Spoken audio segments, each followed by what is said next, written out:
coming to you live from my programming track.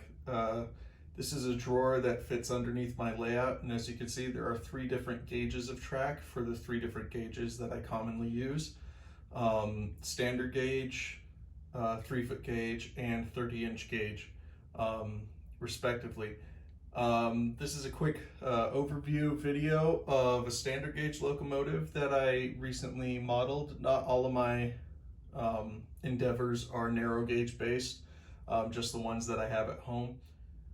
So my narrow gauge railroad is based off loosely off of a 30-inch gauge railroad through the High Sierras.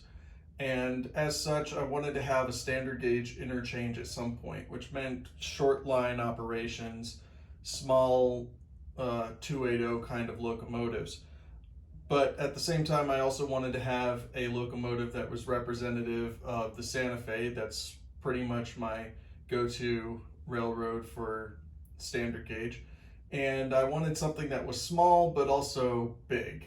And it turned out that this sort of worked out in a roundabout way, because my dad had previously purchased 2 of the Bachmann Decapods back in the day when they were brand new. One of them sadly is no longer with us. It died a horrible death, and a lot of its parts were salvaged and used on other projects. But this one in particular was completely untouched. So I did a little bit of research, found out that Santa Fe actually did have 3 of the Russian Decapods that they bought secondhand. And when I figured that out, I was like, well, shoot, this is perfect.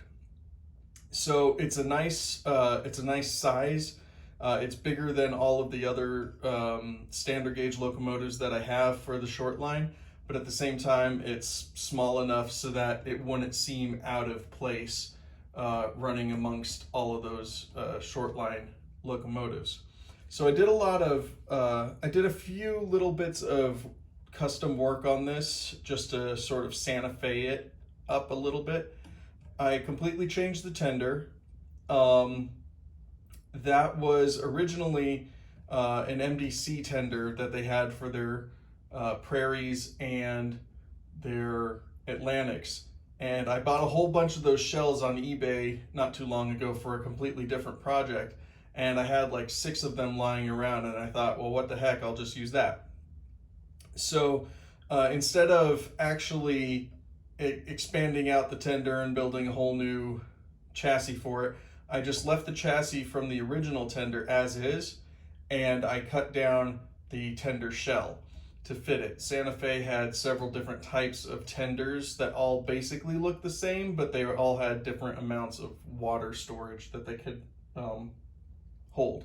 So I definitely modeled it after that shorter version of that tender. I have no idea if that's the tender that this locomotive actually had, because I've not seen any pictures of it whatsoever. But I figured it's not exactly prototype. Santa Fe really hated these locomotives. They didn't last very long on their line, so I'm not gonna be too particular about it. Another thing that I added was the Santa Fe style number boards up towards the front by the smokestack. Those I made from scratch out of styrene. In addition, the rear light is a Santa Fe style backup light that they used on several of their more industrial locomotives. I bought that on Shapeways. There's a guy on there, I don't know his name exactly, but all he does is like Santa Fe tenders for some reason. So that's what I ended up modeling there. I might eventually go back and do a few more fine details, like changing out the headlight to make that much more Santa Fe in style, but I at this point, I feel like I'm pretty much done with it. So in addition to all of the details that I added to this locomotive, I also gave it a Tsunami 2 sound decoder. Normally in the past, I kind of do a full package with my steam locomotives with firebox glow and ashpan glow, and even gone as far as lighting marker lights, but I kind of didn't care enough to do that on this project. So I'm a little bit lazy on this, but the amount of work that I had to do on this as is was more than enough to just call it a day. It's not one of my like showstopper locomotives. It's there to serve a very obvious purpose. It's a shunter. It's going to be hauling freight. So I didn't want to overdo that. So all it has is forward and reverse headlights.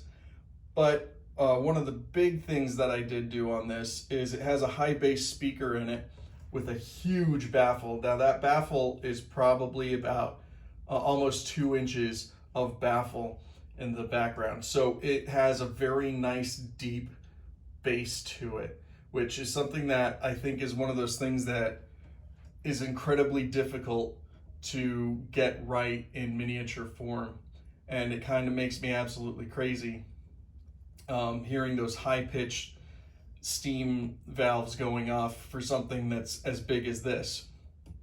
So I gave it a huge baffle, and I had just enough space for the current Keeper 2 that they Tsunami just came out with.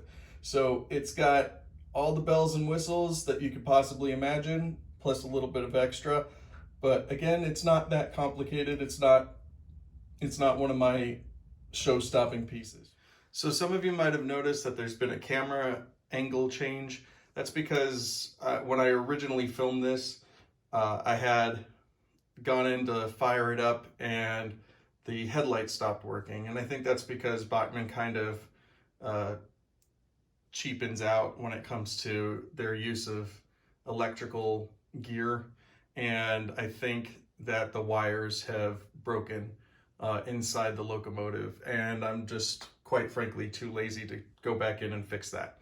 So because it's a kind of a long process. This is not an easy user-friendly locomotive, but with that in mind, I figure we'll go ahead and fire it up, and we'll take a listen to the high bass speaker with the extra custom baffle on it. So let's go ahead and do that.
Okay, so there it is, the slightly modified Bachmann Decapod, made to look like Santa Fe 2556.